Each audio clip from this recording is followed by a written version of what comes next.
कुछ पाप पार्टी के नेता आपके बेटे पे भी आरोप लगा रहे थे ज़मीन का, वो क्या मसला है? तो 70 साल तक वो क्या कर रहा था? ऐसे तो पैसे दिए नहीं होंगे। सही। इनकी नीयत खराब है।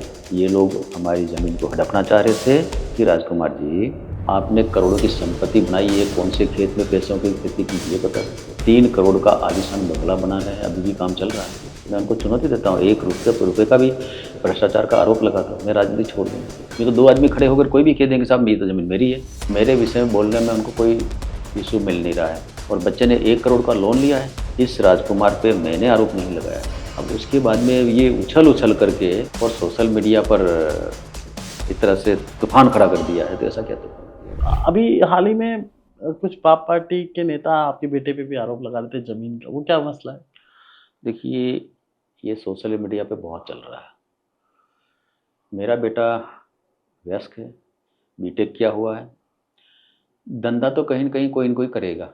हुँ, ये ज़मीन खरीदी है, बेचने वाला भी है, जिसके नाम से ज़मीन है। जो भी संपत्ति जिसका मालिक होता है, उसके नाम से संपत्ति है, उसको बेचने का अधिकार होता है। हुँ, और वो ज़मीन खरीदी है और 1 नंबर से खरीदी है, सारा पैसा भी ऑनलाइन ट्रांसफ़र हुआ है। और ट्रांसफ़र होने के बाद में कुछ लोगों को लगा कि भई मंत्री जी का बेटा है, तो एक पॉलिटिकली वे में उन्होंने एक वहाँ ज्ञापन दिलाया कि ये लोग 70 साल से उस ज़मीन पर काबिज़ हैं। आप बताइए 70 साल से जो व्यक्ति जिस ज़मीन पर काबिज़ है और उसके नाम में ज़मीन नहीं है, तो 70 साल तक वो क्या कर रहा था?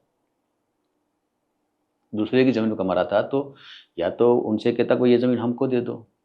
हुँ, फिर वो कहते हैं कि साहब हमने खरीदी थी, लेकिन हमने रजिस्ट्री नहीं करी, तो 70 साल से रजिस्ट्री क्यों नहीं हुई?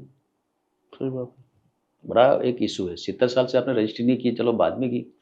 जब आपने ज़मीन खरीदी तब आपने कोई लिखा-पढ़ी की होगी, ऐसे तो पैसे दिए नहीं होंगे। सही। कुछ तो डॉक्यूमेंट आना चाहिए, कुछ तो रिकॉर्ड आना चाहिए कि भई हाँ, मैंने खरीदी है, उसका सबूत होना चाहिए। हुँ, तो इस प्रकार का कुछ नहीं, एक इश्यू बनाया जा रहा है और मैंने जानकारी जहाँ तक की है, उस ज़मीन पर कोई भी काबिज़ नहीं है और वो ज़मीन एक पथरीली ज़मीन है, खेती योग्य भी नहीं है जहाँ तक मेरी जानकारी है। और 2 लोग वहाँ थे, वो लोग उनकी गवाह में हैं, रजिस्ट्री की गवाह में हैं। हुँ, और इन लोगों ने भी जिनकी ज़मीन है, उन्होंने भी आरोप ये लगाया है, कि इनकी नीयत खराब है, ये लोग हमारी ज़मीन को हड़पना चाह रहे थे, इसलिए हमने ज़मीन की रजिस्ट्री कराई है, हमारी मर्ज़ी से हमने बेची है। यहाँ पर कोई धोखेबाज़ी नहीं हुई है, ना किसी प्रकार कोई ऐसा हुआ अच्छा है। जिनकी ज़मीन है उन्होंने कह दिया कि धोखेबाज़ी नहीं हुई है, हुँ, हमारी ज़मीन है, हमने बेची है उनको। हाँ, उन्होंने ज्ञापन दिया है। राजकुमार रोत लिख रहे थे एक्स पर राजस्थान के आदिवासी कल्याण मंत्री महोदय के पुत्र मेरे संसदीय क्षेत्र बांसवाड़ा में गरीब आदिवासी परिवार की जमीन धोखे से रजिस्ट्री करवाकर खुद का कल्याण करते हुए डबल इंजन की सरकार में बाढ़ ही खेत को खाने लगी। आप पे ये आरोप उन्होंने लगाया है, आपके सांसद। देखिए, राजकुमार जी को मैं पूछना चाहता हूँ कि राजकुमार जी, आपका लोकसभा क्षेत्र है, ये हिंदुस्तान से बाहर थोड़ा है, हिंदुस्तान में कोई भी कहीं भी ज़मीन तो खरीद सकता है। और धोखा किस बात का है? जो ज़मीन जिसने बेची है, बेचने वाला है, ज़मीन का मालिक है, उसने बेची है। उसमें धोखा कहाँ हुआ? नहीं हुआ। और राजकुमार रोत जी को मैं ये कहना चाहता हूँ कि राजकुमार जी, हुँ, आप एमएलए बने थे 18 में हुँ, और 5 साल में आपने करोड़ों की संपत्ति बनाई है, कौन से खेत में पैसों की खेती की ये बता दें। इन्होंने ज़मीनें भी खरीदी हैं, होटलें खरीदी हैं, माइंसें खरीदी हैं और 3 करोड़ का आलीशान बंगला बना रहे हैं, अभी भी काम चल रहा है। हुँ। तो इतना पैसा आया कहाँ से ये तो बता।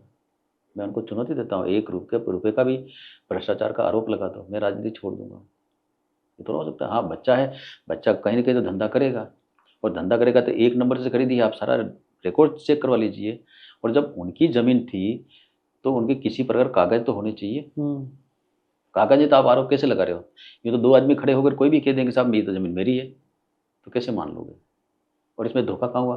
तो आपको लग रहा है कि आपके साथ षड्यंत्र हो रहा है, लोग आपको चाह रहे हैं कि बिल्कुल ठीक कह रहे हो, क्योंकि मेरे विषय में बोलने में उनको कोई इश्यू मिल नहीं रहा है और नहीं मिल रहा है तो वो कहीं न कहीं कोई न कोई ऐसा मुद्दा ढूँढते हैं। अब बच्चे की ज़मीन इन्होंने अपने हिसाब से खरीदी, वो कोई धंधा करना चाह रहे होंगे, कोई बिज़नेस करना चाहते होंगे, तो उसके हिसाब से उन्होंने खरीदी और खरीदी तो सारा 1 नंबर से पैसा ट्रांसफ़र हुआ, 1 नंबर से रजिस्ट्री हुई है, सारी चीज़ें हुई। बेचने वाला भी है, लेने वाला भी है, सारी चीज़ें हैं। उसके बाद में इस प्रकार का आरोप लगना ये राजनीतिक षड्यंत्र हो सकता है निश्चित रूप से। और इसमें प्रतिपक्ष के नेता जूली जी का स्टेटमेंट भी आया है। बहुत जिम्मेदार का पद है। नेता प्रतिपक्ष बोलता है तो उसका एक अलग संदेश जाता है। जूली जी ने भी लिखा था इस पर। हाँ, जूली जी ने भी लिखा है। तो जूली जी को इस विषय को पूरा कलेक्टर से रिपोर्ट मंगाते, पूरा देखते भाई वास्तव में क्या है, तो फिर बोलना चाहिए। अब वो इतनी जिम्मेदार पद पे रह करके ये बोलते हैं कि ये जनजाति के मंत्री जनजाति कल्याण के लिए खुद का कल्याण कर रहे हैं। मैं कल्याण कर क्या रहा हूँ? क्या कोई फर्जीवाड़ा हुआ है? गलत तरीके से हुआ है? धोखे से हुआ तो धोखा हुआ तो क्या धोखा हुआ ये बता दीजिए। कि इनकी जमीनें थी इन्होंने बेच दी। तो सर जूली जी ने जब स्टेटमेंट दिया है, राजकुमार जी ने दिया, तो जो अखबार में भास्कर में खबर छपी उसमें आपका स्टेटमेंट नहीं है, आपने काउंटर नहीं देखिए, दिया। मेरे से किसी ने पूछा नहीं, मैं क्यों देता। हाँ, और जमीन खरीदी है तो डीएलसी रेट पर खरीदी गई है, डीएलसी रेट का पैसा उनको दिया है। अब उसकी डीएलसी रेट 60,000 के आसपास में प्रति बीघा है। अब उसका हम अगर कैलकुलेशन करते हैं तो 30-31 लाख की जमीन बनती है। 52 लाख, हाँ 52 30-31 लाख रुपए तो आजकल सामान्य व्यक्ति भी खरीद सकता है। इतनी हैसियत तो उनकी हो सकती है। और बच्चे ने 1 करोड़ का लोन लिया है। अच्छा, वो जो आप बोल रहे हैं वो हाँ, गिट्टी का वो डाल नहीं रहे नहीं, हैं। वो हॉस्पिटल खोला था तो उस पे लिया है, तो उसका भी पैसा भी तो हो सकता है, उनका हॉस्पिटल चल रहा है। अच्छा, बच्चे का हॉस्पिटल चल रहा है। हम्म। तो आपको लग रहा है कि षड्यंत्र किया जा रहा है, आपको बदनाम करने की साजिश हाँ, है? वो कोई न कोई जगह ढूँढते हैं, कहीं न कहीं इनको बदनाम किया जाए। तो मैं मेरे जीवन में मैंने कुछ तय किया, मैं कहीं पर भी बेईमानी करूँगा नहीं, ईमानदारी से काम करूँगा हुँ। और जितना संभव होगा पूरी पारदर्शिता से करूँगा। तो इसलिए उनको लगता है कि यार, और बार-बार इन पर आरोप लगाता है, कोई किसी प्रकार की प्रतिक्रिया नहीं करते हैं। इस राजकुमार पे मैंने आरोप नहीं लगाया है।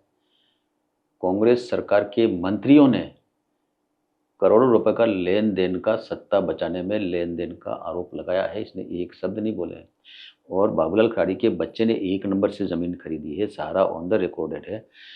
अब उसके बाद में ये उछल-उछल करके और सोशल मीडिया पर इस तरह से तूफ़ान खड़ा कर दिया है, तो ऐसा क्या तूफ़ान हो गया बताएँ?